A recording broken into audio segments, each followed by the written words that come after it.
একাদশ ও দ্বাদশ শ্রেণীর বিজ্ঞান বিভাগের সকল শিক্ষার্থীদের শুভেচ্ছা জানিয়ে শুরু করছি আজকের অনলাইন ক্লাস। আমি অসীম কুমার বালা, প্রভাষক পদার্থবিজ্ঞান, সরকারি শহীদ আব্দুল সালাম কলেজ, কালিয়ানড়াই। পাঠ পরিচিতি, শ্রেণী একাদশ, বিষয় পদার্থবিজ্ঞান প্রথম পত্র, অধ্যায় নবম। আমরা নবম অধ্যায়ের একটি বিষয় নিয়ে আজকে আলোচনা করব। কোন বিষয় নিয়ে আলোচনা করব তা শুরু করার আগে আমরা কয়েকটি স্থির চিত্র দেখি, তারপরে আমরা মূল বিষয়ে যাব।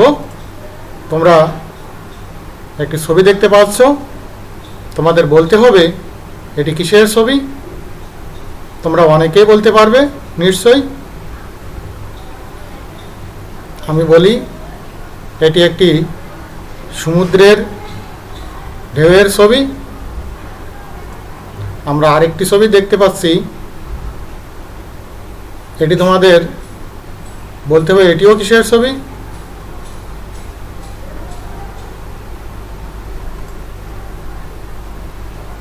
ছবিতে কি দেখা যাচ্ছে?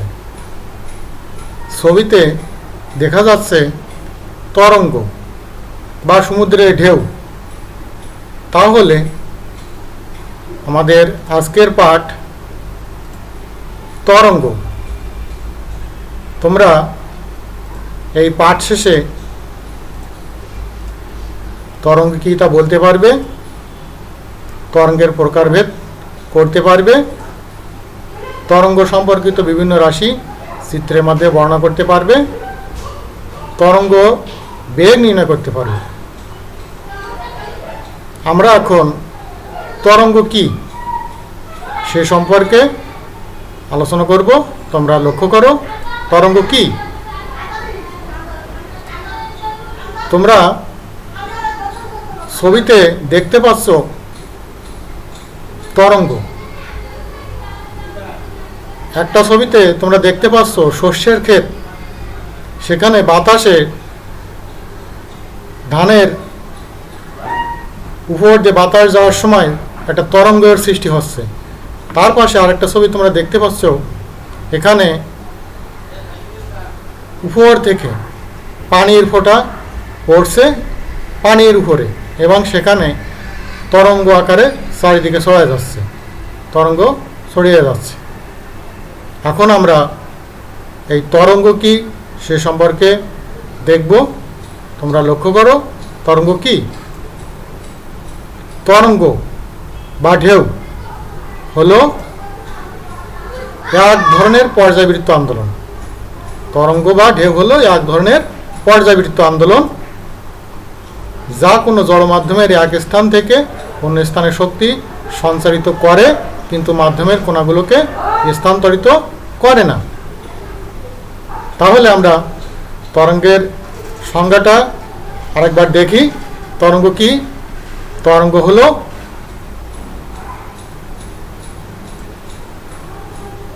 তরঙ্গ বা ঢেউ হলো এক ধরনের পর্যায়বৃত্ত আন্দোলন, যা কোনো জড় মাধ্যমের এক স্থান থেকে অন্য স্থানে শক্তি সঞ্চারিত করে, কিন্তু মাধ্যমের কণাগুলো স্থানান্তরিত করে না।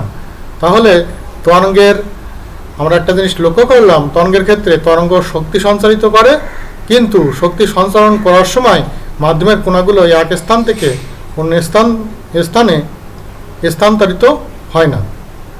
এটা তোমাদের খেয়াল রাখতে হবে। এখন আমরা তরঙ্গ কয় প্রকার সে সম্পর্কে জানব। তরঙ্গ প্রবাহের দিক এবং মাধ্যমের কণাগুলোর কম্পনের উপর ভিত্তি করে তরঙ্গ দুই প্রকার। তরঙ্গ প্রবাহের দিক এবং মাধ্যমের কণাগুলোর কম্পনের উপর ভিত্তি করে তরঙ্গ দুই প্রকার। এখন আমরা দেখি দুই প্রকার কি কি।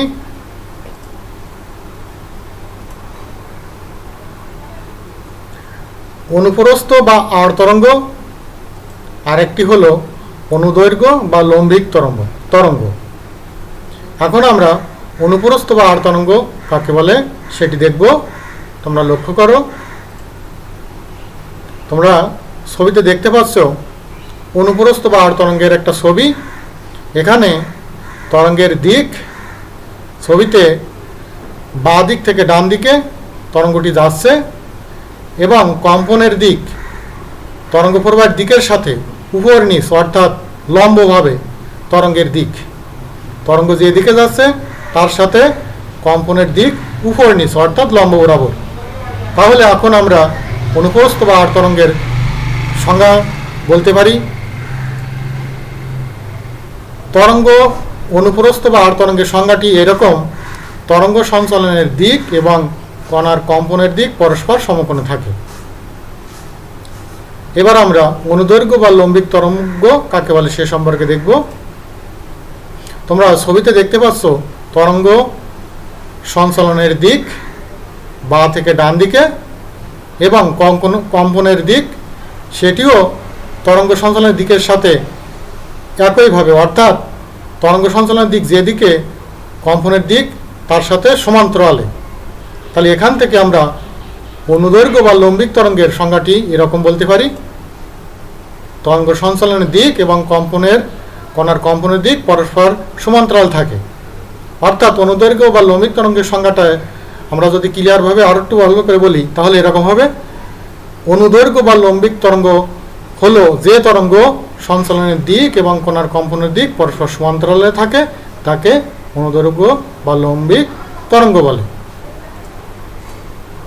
এখন আমরা তরঙ্গ সংশ্লিষ্ট বিভিন্ন রাশি ও এদের মধ্যে সম্পর্ক এগুলো আমরা দেখব।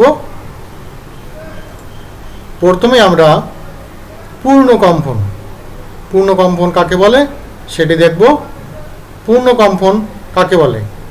কম্পনশীল কণা বা বস্তু একটি বিন্দু হতে যাত্রা শুরু করে আবার একই দিক হতে সেই বিন্দুতে ফিরে এলে তাকে পূর্ণ কম্পন বলে। আমরা এই পূর্ণ কম্পন সম্পর্কে আর একটু ভেঙে বলবো, তোমরা লক্ষ্য করো। তোমরা এখানে একটি ছবি দেখতে পাচ্ছ। ছবিতে একটি তরঙ্গের ছবি আমি দেখাচ্ছি তোমাদের। এখানে দেখো, একটু লক্ষ্য করে দেখো, এক্স অক্ষ বরাবর তরঙ্গ সঞ্চালিত হচ্ছে। এখানে ছবিতে ও, এ, বি এবং সি আমি কয়েকটি বিন্দু চিহ্নিত করেছি। এখন এই চিহ্নিত বিন্দুর সাহায্যে আমি পূর্ণকম্পন কি সেটিও আমি তোমাদের বলবো। চিত্রে একটি কণা ও হতে এ বিন্দুতে গেলে একটি পূর্ণকম্পন, আবার এ হতে বি বিন্দুতে গেলে আরেকটি পূর্ণকম্পন, বি হতে সি বিন্দুতে গেলে আরেকটি পূর্ণকম্পন সম্পন্ন হয়। তোমরা ভালো করে লক্ষ্য করে দেখো, একটি কণা যখন ও থেকে এতে যাবে তখন একটা পূর্ণকম্পন সম্পন্ন হবে, আবার এ থেকে বিতে যখন যাবে তখন আরেকটি পূর্ণকম্পন সম্পন্ন হবে, বি থেকে সিতে যখন যাবে তখন আরেকটি পূর্ণকম্পন সম্পন্ন হবে। আমরা তাহলে পূর্ণকম্পনের সংজ্ঞাটি আরেকবার দেখি। কম্পনশীল কণা বা বস্তু একটি বিন্দু হতে যাত্রা শুরু করে আবার একই দিক হতে সেই বিন্দুতে ফিরিয়ে এলে তাকে পূর্ণকম্পন বলে। আমরা এখন দোলনকাল বা পর্যায়কাল কাকে বলে সেটি দেখব। দোলনকাল বা পর্যায়কাল: কম্পনশীল কণা বা বস্তু একটি পূর্ণকম্পন সম্পন্ন করতে যে সময় লাগে তাকে দোলনকাল বলে। ছবির মাধ্যমে তোমরা দেখো, ছবিতে ও থেকে এ, এ থেকে বি, বি থেকে সি।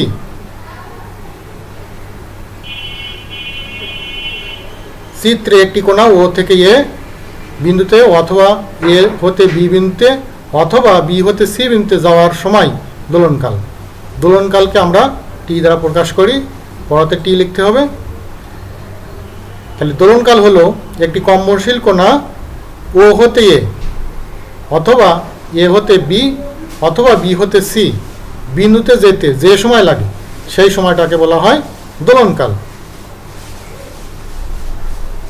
একটি কণা টি সময় যদি এনটি পূর্ণকম্পন সম্পন্ন করে তাহলে পর্যায়কাল টিকে আমরা ছোটাতে টি ভাগ এন দ্বারা লিখতে পারি।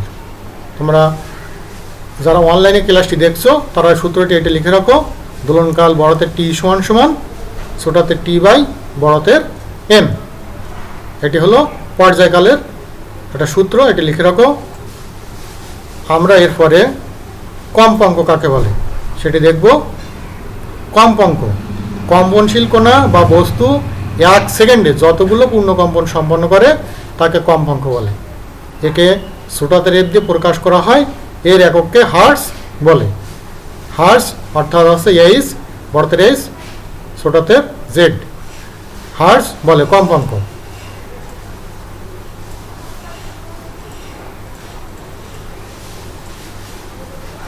একটি কণা টি সময় এনটি পূর্ণকম্পন সম্পন্ন করলে কম্পাঙ্ক এফ সমান সমান এন বাই টি বা এফ সমান সমান 1/t। এটি একটি সূত্র, কম্পাঙ্ক নির্ণয় সূত্র, ছোটাতের এফ সমান সমান 1/t বা ছোটাতের এফ সমান সমান বড়তের এন বাই টি। তোমরা এই সূত্রটিও লিখে রাখো। এবং কম্পাঙ্ক কাকে বলে এটা তোমরা দেখলে। আমরা চিত্রে তিনটি পূর্ণকম্পন দেখানো হয়েছে, এটি আমরা দেখলাম। এরপর আমরা বিস্তার কাকে বলে সেটি দেখব। বিস্তার কম্পনশীল কণা বা বস্তু সাম্য অবস্থান থেকে ডানে বা বামে অথবা উপরে বা নিচে যে কোনো একদিকে সর্বাধিক যে দূরত্ব অতিক্রম করে তাকে বিস্তার বলে। বিস্তার দুই প্রকার। 1 নম্বর রৈখিক বিস্তার, একে ছোটাতের এ বা বড়তের এ দিয়ে প্রকাশ করতে হয়। 2 নম্বর কৌণিক বিস্তার, একে থিটা দ্বারা প্রকাশ করা হয়। আমরা ছবিতে দেখি বিস্তার কি। ছবিতে তোমরা লক্ষ্য করো ও এ অথবা বি সি বিস্তার। তোমরা নিশ্চয়ই দেখতে পাচ্ছ, আমি ছবি দিয়ে তোমাদের দেখিয়েছি ও এ এবং বি সি, এটা হলো বিস্তার। বিস্তার কয় প্রকার? বিস্তার দুই প্রকার, একটা রৈখিক বিস্তার আর একটি কৌণিক বিস্তার। তোমাদের এটা খেয়াল রাখতে হবে, বিস্তার দুই প্রকার, একটা রৈখিক বিস্তার আর একটা কৌণিক বিস্তার। রৈখিক বিস্তারকে ছোটাতের এ অথবা বড়তের এ দিয়ে প্রকাশ করা হয়, কৌণিক বিস্তারকে থিটা দ্বারা প্রকাশ করা হয়। আমরা এখন তরঙ্গ দৈর্ঘ্য কাকে বলে সে সম্পর্কে জানব। কম্পনশীল কণা বা বস্তু একটি পূর্ণকম্পন সম্পন্ন করতে যে সময় লাগে সেই সময় তরঙ্গ যে দূরত্ব অতিক্রম করে তাকে তরঙ্গ দৈর্ঘ্য বলে। একে ল্যামডা দ্বারা প্রকাশ করা হয়। ছবিতে দেখো আমরা তরঙ্গ দৈর্ঘ্য কি সেটি দেখব। ছবিতে তোমরা এটি লক্ষ্য করো,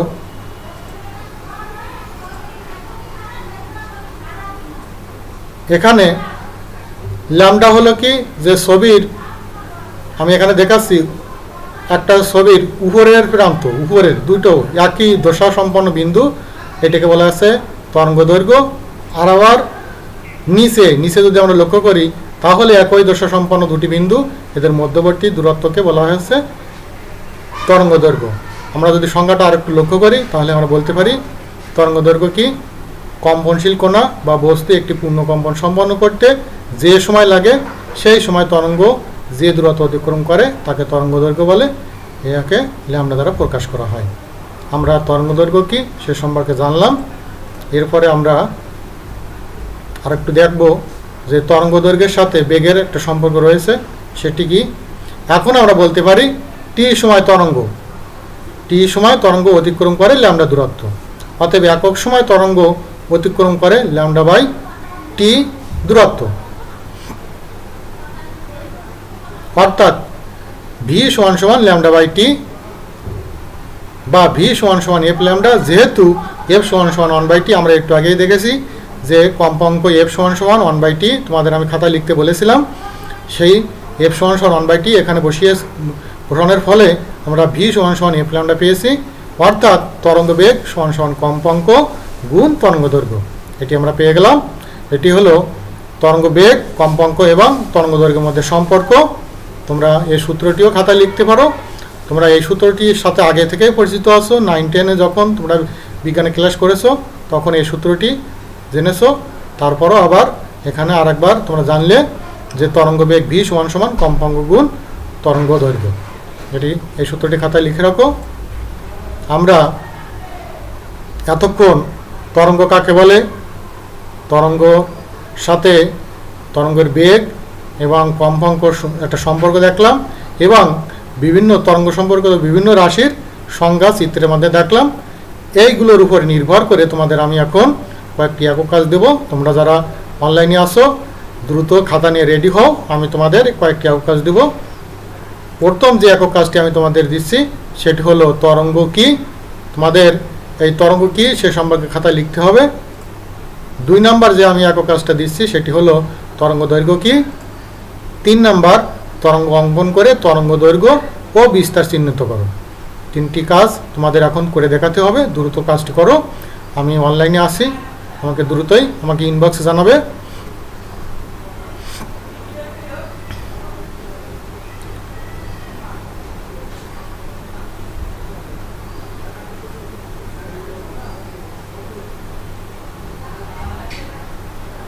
ঠিক আছে, তোমরা একটু পরে জানাও। আমি এরপরে তোমাদের কয়েকটি বাড়ির কাজ দিব। আমি তোমাদের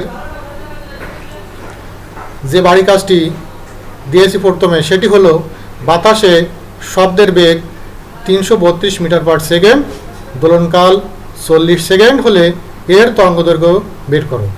তোমরা বাড়িতে বসে বসে এই বাড়ি কাজগুলো করবে। এরপর আরেকটি বাড়ি কাজ আমি তোমাদের দিয়েছি, সেটি হলো বায়ু ও পানিতে 300 হার্টজ কম্পাঙ্কের একটি শব্দ তরঙ্গদৈর্ঘ্যের পার্থক্য 4.16 মিটার, বায়ুতে শব্দের বেগ 352 মিটার পার সেকেন্ড হলে পানিতে শব্দের বেগ নির্ণয় করো। তোমাদের এই কাজগুলো বাড়ি থেকে করতে হবে। পরবর্তী ক্লাস আমি যখন নেব তার আগেই আমাকে এই উত্তরগুলো আমাকে জানাবে। আমরা আলোচনার একেবারে শেষ পর্যায়ে চলে এসেছি। তোমরা এতক্ষণ যারা আমার সাথে অনলাইনে সংযুক্ত ছিলে তাদেরকে আমি ধন্যবাদ জানাই। যারা ইচ্ছা সত্ত্বেও আমার সাথে অনলাইনে সংযোগ দিতে পারো নাই তাদেরকেও আমি ধন্যবাদ জানাই। তোমরা সবাই বাড়িতে থাকবে, ভালো থাকবে, সুস্থ থাকবে। সবাইকে ধন্যবাদ জানিয়ে আমি আজকের মতো ক্লাস থেকে বিদায় নিচ্ছি। আবার দেখা হবে এই প্রত্যাশায়। সবাইকে ধন্যবাদ।